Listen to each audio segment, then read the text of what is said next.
Back to my channel. কেনে আছে আপোনাক আশা কৰোঁ ভালে আছে।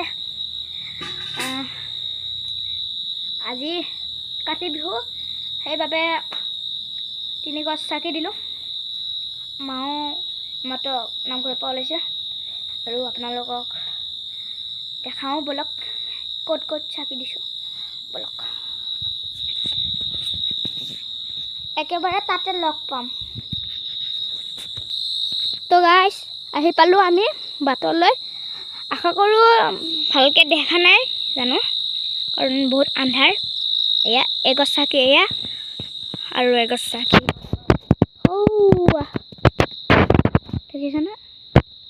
বলক মই আপোনালোকক ওচৰৰ পৰা দেখাইছোঁ। এয়া আৰু সৌফালে নামঘৰ, আৰু ফালে দেখিছেনে লাইট চাইট আছে সেইগিলা। ব'লা আপোনালোকক তাতে আৰু এগছ চাকি দেখাইছোঁ, একেবাৰে তাতে লগ পাম। আৰু গাছ চাকি এগছ সৌৱা, মই আৰু পিছফালে নাযাওঁ। সৌৱা বাৰু ভিডিঅ'টো চাই কেনে লাগিল কমেণ্ট কৰি জনাব। আৰু মোৰ চেনেলটো বহুত ডাউন চলি আছে, সেইবাবে এটা লাইক আৰু ছাবস্ক্ৰাইব এটা কৰি দিব। জয় হিন্দ, বাই বাই। আৰু কাতি বিহুৰ শুভেচ্ছা জনাইছোঁ।